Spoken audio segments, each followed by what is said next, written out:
So ito na yung last test natin dito sa stunner mo sir na nirepair natin. So bali loloadan natin siya ngayon ng 3 kilowatts. So tingnan natin kung gagana na maayos yung auto duty. So yung frequency natin ay nakaset siya ng 26 kHz yung ginamit natin sa kanya. So test natin. So nag-loose yung isa.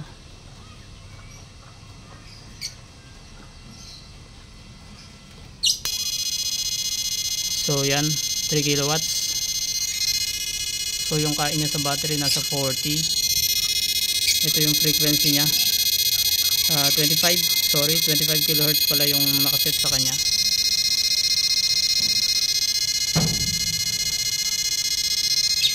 So pansinin mo yung kain niya sa battery. So 39 amps sa 3 kilowatts. So tanggalin natin. So tanggalan natin ng isa. So nasa 53. So yun yung trabaho ng auto duty. Once na nag-a-add tayo sa load, bumababa naman yung kinakain niya sa battery. So subukan natin yung 1K.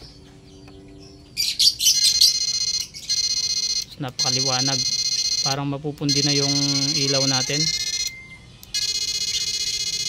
So yun yung kain niya, 56 amps.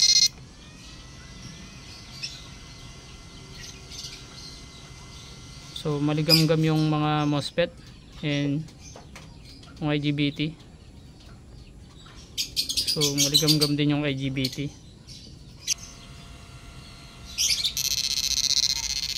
So ayan yung set niya sa low. So 23 kHz ay 23 amps, sorry. So bawasan pa natin. So yan yung pinaka low niya.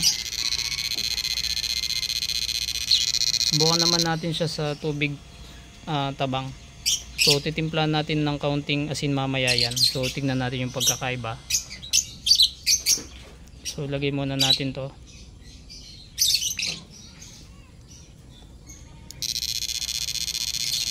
So 13 amps, 1K. So nasa low tayo. Hindi pa makikita yung bula dyan kasi naka low tayo.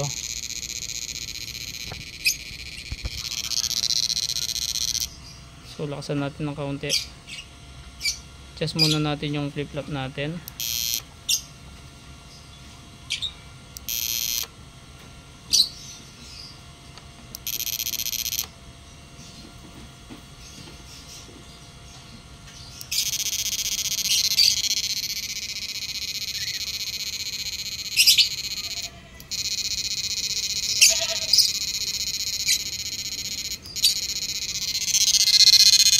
So 24 amps.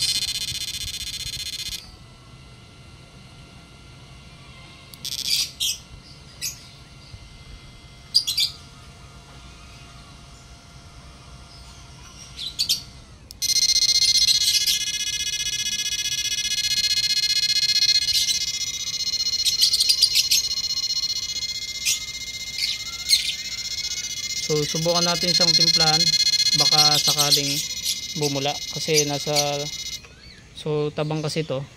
Try natin siyang timplahan ng asin. So babaan muna natin yung load para di mabigla.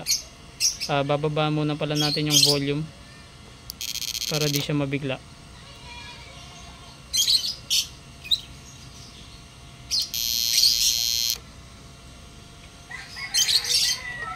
So ganyan muna. Okay, so meron ako ditong kinuha na iodized salt. Ewan ko kung same sila ng timpla ng asin. So ewan ko kung magkaparehas. O yun yung magaspang, ewan ko kung same sila. Pero ilagay natin.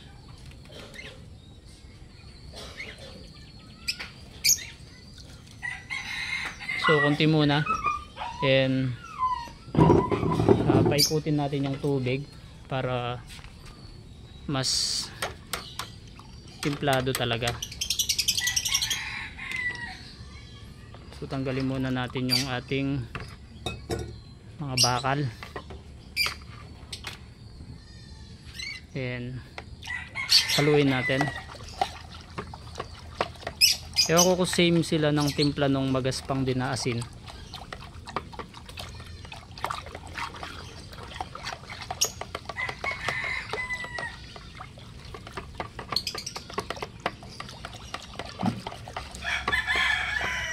So ang ginawa natin dito is halo lang na alat. Halo lang na alat to. So yan, lagay na natin.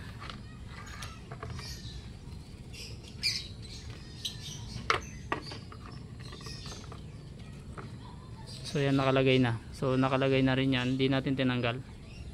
So tingnan natin ngayon.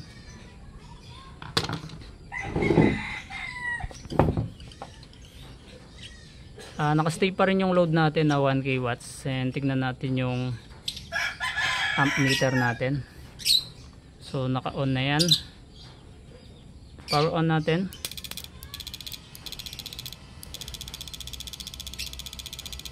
So parang lagyan natin siya ng amp meter dun sa out. So lalagay ko muna to. Okay, so pinalitan natin yung stick na nilagay ko kasi hindi ko makita yung bula kasi masyado siyang makapal. So yan yung nilagay natin, and subukan na natin siya.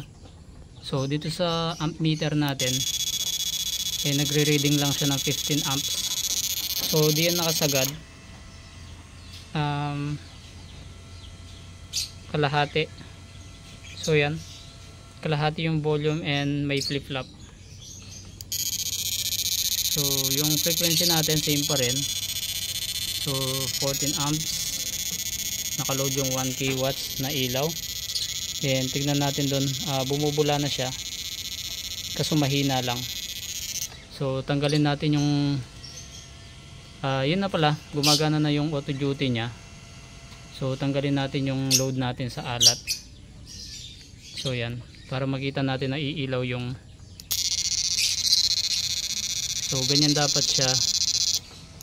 So pag walang so pag di nakaload yung salt water natin, so ilagay natin to, and ayan.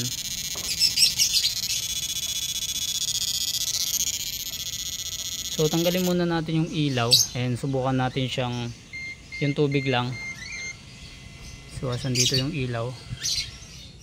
Ito. So pansinin nyo sa amp. So nasa 1 amp yung output natin. So 15 amp naman yung input. Ayun, visible na yung bula. Ayan o.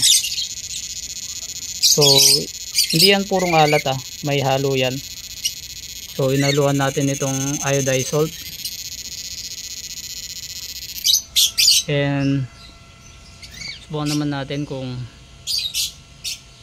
ayun, medyo mainit na yung IGBT natin. Yung mga MOSFET napakalamig. So lipat natin yung fan dito sa may IGBT.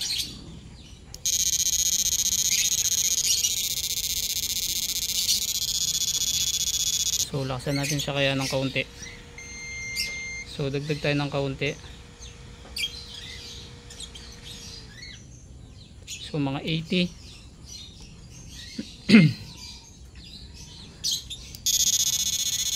So 20 amps. 1.2 amps yung output, and yung bula natin ayan. So ayos na. Okay na to.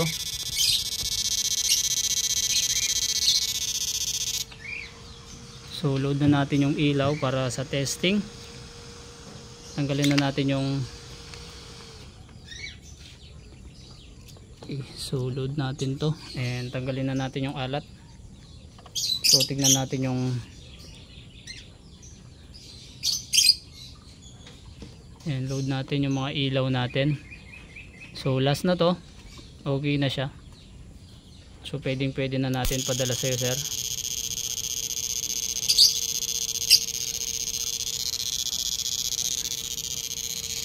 So nakahina pala.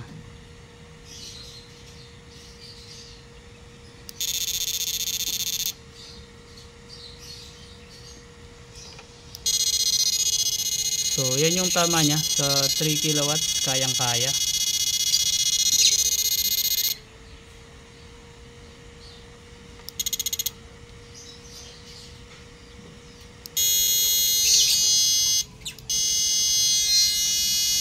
So yan, okay na yan.